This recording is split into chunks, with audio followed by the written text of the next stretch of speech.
Lalim, oh. Ay, nakakatakot. Ito ang akyat tayo sa taas, guys. Ayun, may mga tao dun, oh. Nag-stop rin sila muna dito sandali para magpahinga at huminga.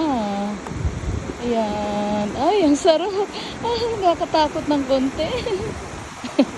So guys, ayan, sabi dito, only one person on the bridge at any time.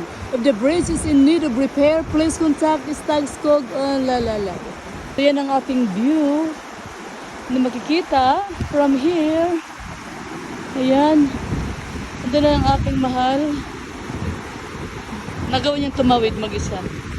Anyway, yun guys. So, hanggang doon yung ang flows ng tubig. Hanggang doon. Ayun. So, ang lamig ng tubig kanina tinignan namin. At mukhang matibay naman siya. Pwede ka pa nga mag-ano eh. Ayan. Magsayaw. Wow.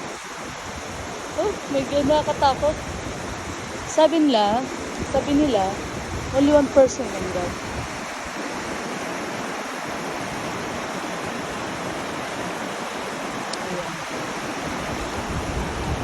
Ayan ang